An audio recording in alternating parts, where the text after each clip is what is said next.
also. Parang mahina yung video. Now, let's begin with the prayer. The Father, Son, the Holy Spirit. Amen. Our Father who art in heaven, hallowed be your name. Your kingdom come, your will be done on earth as it is in heaven. Give us today our daily bread and forgive us our trespasses as we forgive those who trespass against us. And lead us not into temptation, but deliver us from evil. Amen. The Father, Son, the Holy Spirit. Amen. Good afternoon and welcome to the third lecture of today's class, where we're going to talk about abstracting your article. No? Abstracting your article. The focus of this lecture is abstract writing, one of the most transformative tools in your scholarly toolkit. The abstract is not merely a publishing requirement, it's a diagnostic lens through which you can assess and sharpen the clarity of your article. By learning to distill your ideas into a single powerful paragraph, you gain insight into what truly matters in your argument and how to present it compellingly to editors, reviewers, and readers. The plan is intentionally structured: reading, reflecting, drafting, revising, and collaborating. Whether you're in the humanities or sciences, you'll explore how abstracts clarify thinking, signal the value of your research, and form a bridge between your ideas and scholarly work. For this week's lesson, your writing tasks are these. Of course, as I said, they're just here to guide you, no? But you're already adults, so you do it or you don't, doesn't matter. On the third week, I will ask for a submission. Your work this week is divided into 5 days, each building upon the last. On Monday, you'll read the chapter carefully and complete the exercises that were given in the previous lectures. Tuesday focuses on analyzing published abstracts and drafting your own. By midweek, you'll study strong articles in your field, followed by selecting key sources to cite on Thursday. Finally, Friday centers on peer feedback and revision, but sadly, we still don't have the Canvas shell. The schedule emphasizes consistent effort rather than intensity. And I've been emphasizing this since we started. In total, you'll spend about 8 hours if you're in the humanities or in the interpretive field, or 5.5 if you work in science or quantitative field. The process mirrors how professionals develop, and that's steadily, iteratively, and collaboratively. The goal while I'm showing this to you is to demonstrate to you that if you're going to write a paper, it's not going to be a one-sitting experience, but a constant one. I know by now you're confused where I am. I'm back home. Obviously, I'm not in the clinic anymore, but I haven't changed. I'm still on my scrubs. So, inisip ko baka binilang nyo ilan yung pasyente ko. I only had 11 or 12 today. So before diving into content, again, preparation is key. Plan when you will write this week. And I've always said that consistently. If you can write better early in the morning, write early morning. If you can write better late in the evening, write late in the evening. And commit to those blocks as sacred time. Use your calendar or digital tracking tools to mark each writing session. And if you're collaborating with someone, coordinate meeting times early. And you'll need to work with peers on specific days, especially those who are co-writing. In fact, I haven't asked Dr. Says whether they will accept co-authorship publication in terms of co-authorship, where two or three will publish together. If you're writing solo, make sure you've arranged for feedback from a trusted colleague. Academic writing, as I've said, thrives on social accountability and insight from others. You cannot write only to be hidden, no? Especially now in the electronic age, they will find your writing, no? Taking the time now to plan your workflow ensures that your focus later will be on thinking and writing and not merely scheduling logistics. So let's reflect on your progress. No? Reflection helps you transform writing into growth. So begin by acknowledging your progress at this point. If you wrote even 15 minutes most days, you're cultivating a habit that sustains long-term productivity. In fact, Father Michael de Moga, a Jesuit priest who published about 50 books, only writes 3 to 5 sentences every day. And yet, after 1 year, he has a book or 2 books. But it begins with 15 minutes every day. Next, review what helped or hindered your writing this week. Identify obstacles, patterns, solutions, and share them with a friend or colleague. Finally, let go of guilt. Each week is a new opportunity to adjust, refine, and recommit. The key to success is persistence, not perfection. I know many good authors who are perfectionists. They never publish. You have to be persistent. By reflecting deliberately, you strengthen your self-awareness as a scholar and build momentum for the next stage. So let's look at what we've been looking at so far. No? What have we looking at so far? So so week one, in week one, you've identified feelings about writing and established realistic goals. We've also looked at no read, no write. This morning, we've learned how successful articles connect old and new knowledge and practice shaping arguments. Now, this afternoon, we are now focused on mastering abstracts. These concise, powerful summaries that both clarify your arguments and enhance your article's reach. This week, think of this one as a milestone. You now understand your scholarly direction. Now, the abstract will help you communicate that direction with clarity and confidence.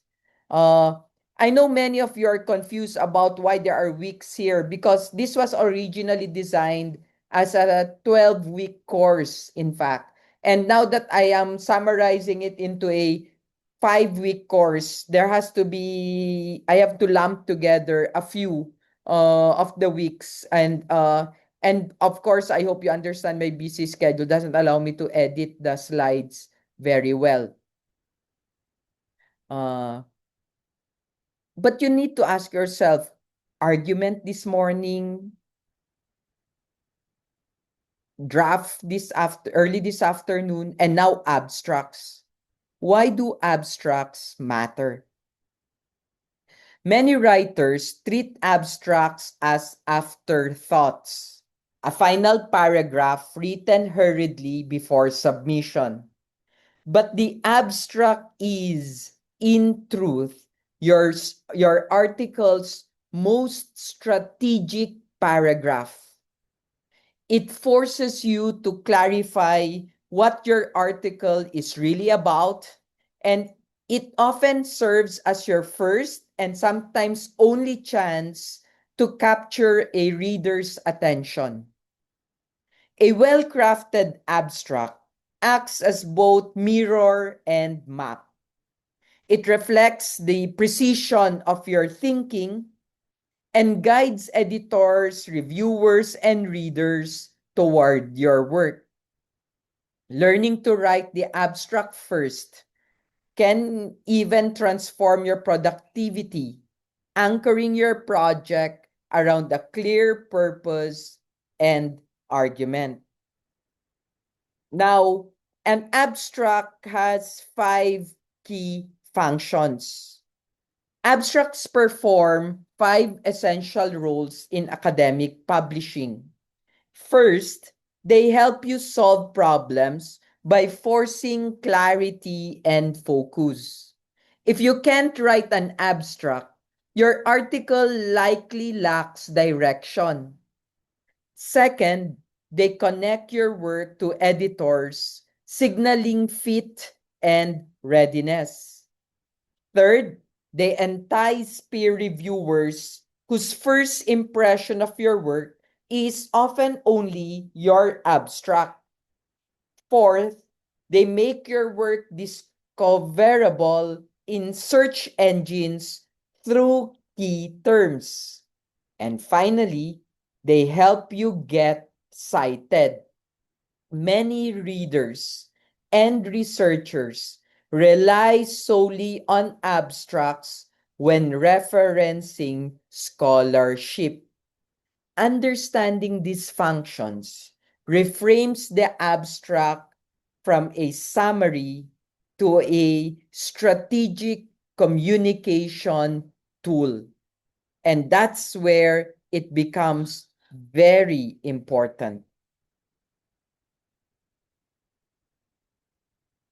Strong abstracts share universal qualities. What are these universal qualities?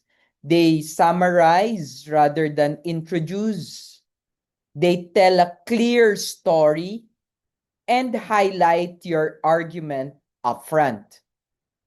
They use active verbs like demonstrates and argues, and include essential keywords, and can stand alone as self-contained texts.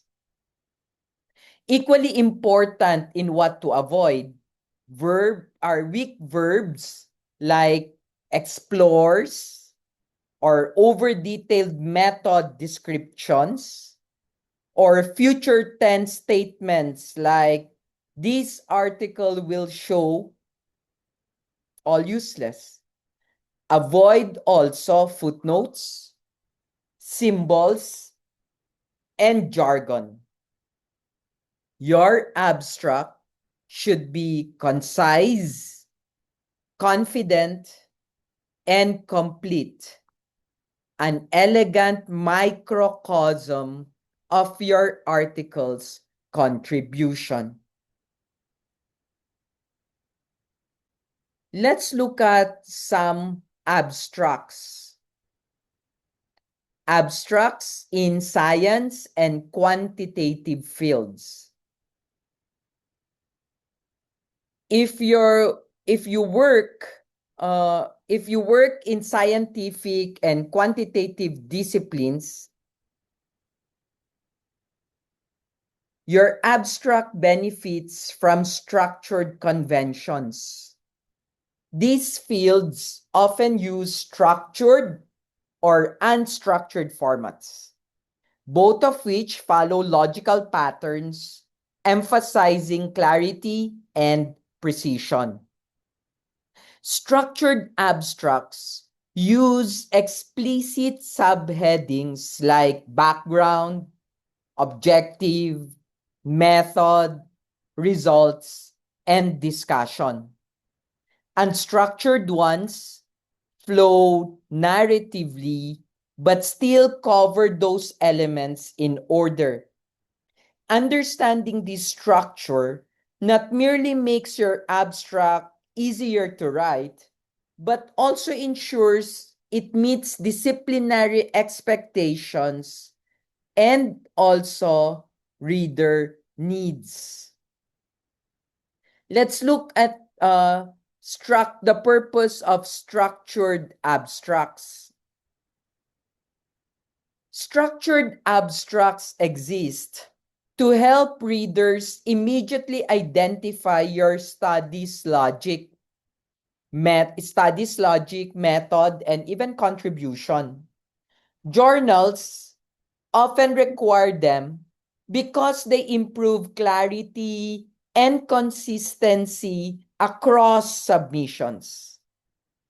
Each subheading, typically background, methods, results, and conclusions, guides both readers and author to focus on essential content.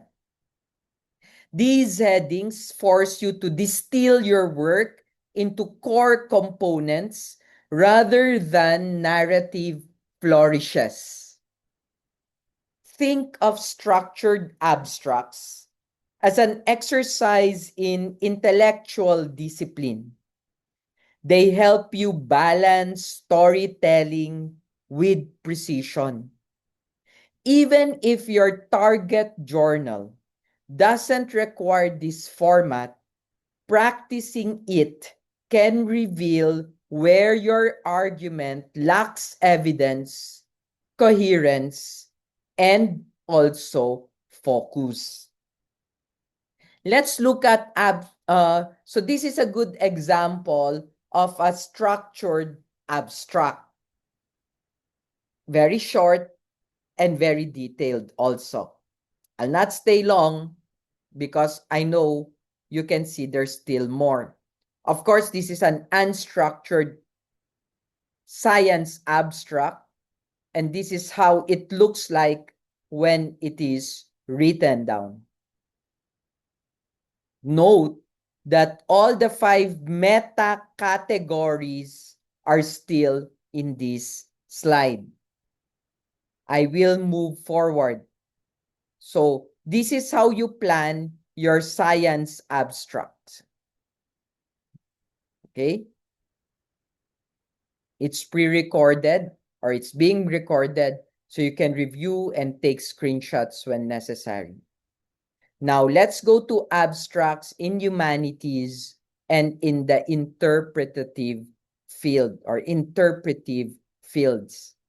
In interpretive disciplines like philosophy or theology, abstracts often read more like miniature essays than data summaries. Instead of reporting experiments, they present arguments. The best humanities abstracts define the scholarly conversation, identify the gap or tension, introduce the main claim, and outline the method or lens through which the analysis unfolds. Tone and rhythm matter here. Avoid overly poetic or vague language. Favor specificity. For example, instead of this article explores themes or identity, try this article argues that post-colonial novels from the 1970s reconceptualize identity as a form of cultural negotiation. Concrete language signals authority and makes your contribution visible. this is a good example of a strong humanities abstract.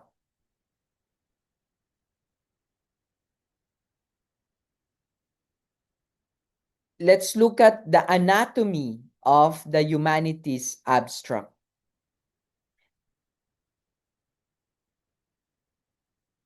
And moving forward, this is how you plan your humanities abstract.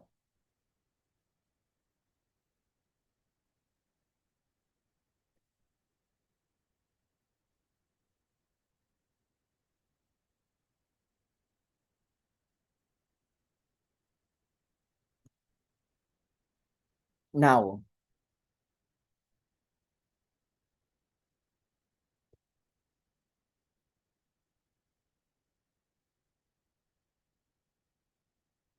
so moving on.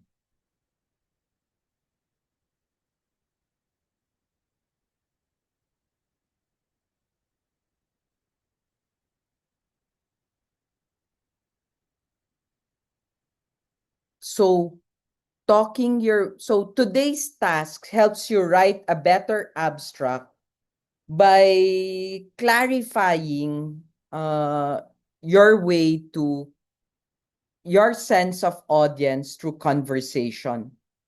It's a social assignment that requires a partner.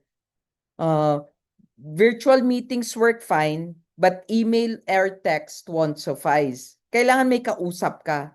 You need to talk this through aloud. If the social aspects makes you uncomfortable, think of the simplest action to satisfy it. Recall a past conversation about your article or describe it during an upcoming meal, call a friend, or even talk aloud to oneself. The talking part is vital, especially for unlocking clarity you can't achieve through writing alone. Iba yung nagsusulat ka, iba yung alam mo yung hinahanap mo. This is very important that you are very aware of, because this is where you see how you're going to move forward in the process.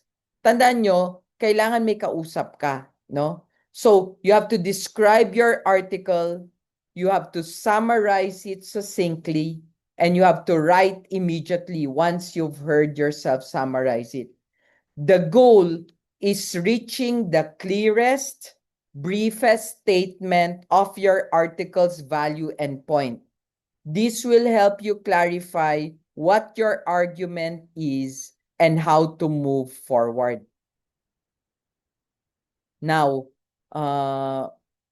so we spoke about this one, the tracking of your daily writing schedule. We spoke about reading and drafting, why this is important, and here we emphasize again, you need to read many abstracts to know what an abstract is like. No, you need to read 3 or 4 journals, but 10 abstracts, so that you can get a sense how to write it. You see, I'm teaching you how to write, yes, but also you need to understand, this is learning by reading. I cannot actually teach you everything about the topic. The only way I can do that is if you read something on your own. If you digest things on your own. Yun yung kailangan nyong makita. And then processing also what you've read. You don't just read abstracts. You clarify what is nice about this abstract. What is wrong about this abstract? You need to also know what is happening here. And then you can draft your abstract and therefore write it down the way I gave the instructions that you'd write it down. You can use the checklist that I gave, but also you can use these, no? The general abstract checklist, no? Is it 200 words or less? Does it name your article subject or topic? Does it restrict background information? Baka masyado ng maraming background. Does it include 4 or 5 relevant keywords? Does it include the argument? Does it make a claim that the subject or argument is significant? Does it make sense without reading the article? Does it reveal the article's most interesting finding or discovery? Or verb, tense, and voice, no? Does it contain future tense statements? You cannot do that. Does it have weak attempt language, like this article tries or this article analyzes? No. Does it use the present tense to talk about the article? Because that's correct. Does it use the past tense to talk about the study? Actually, right now we use the present tense more often. Format requirement, doesn't include quotations from sources. You cannot put a quotation on the abstract. Doesn't include abbreviations, symbols, and acronyms. Doesn't contain notes or citations. So you need to be very specific about some, no? In the science and quantitative fields, the structure doesn't start with data, covers each abstract meta category. The results section doesn't omit results, doesn't include descriptions of results. The method section doesn't omit the method, doesn't have a description. So there are guidelines. The same is true for the humanities, which is more, education belongs actually education is like a mixed media. There is a quanti and there's a quali side to it. Uh, and uh, and then you have to find strong model articles. This is something we've spoken about but never really dealt with in detail. What are finding strong model articles? These are articles you will imitate. Articles whose outline you will imitate. But yes, when you read very good outlines, the very first thing that happens is you feel anxious. No? You'll get intimidated. You'll start feeling anxious, insecure, belated. Stop immediately when you feel those and remind yourself, this is a learning exercise. Your purpose is studying how to write. Persistent. Not comparing yourself with authors. Keep your attention on your aspirational task. Second, you need just one good article. You're one person. You don't have to write 10,000 great articles. Just one solid one. That's achievable. Remember the team behind it. When you see a finished article, you need to understand the series of exchanges those articles went through. It doesn't happen overnight. Diba? There's a team. You will look better also after all that support. So if anxiety persists, comfort yourself by looking for a bad article. I tell you, they're not hard to find. If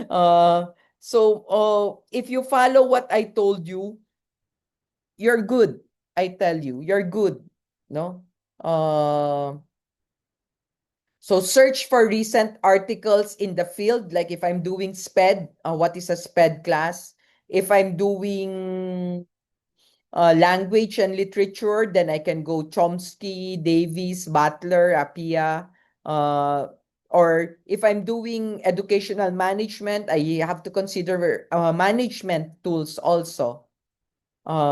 Search in many places, Google Scholar, academia, journal websites, your Zotero, Mendeley, your university library, you can go to EBSCO.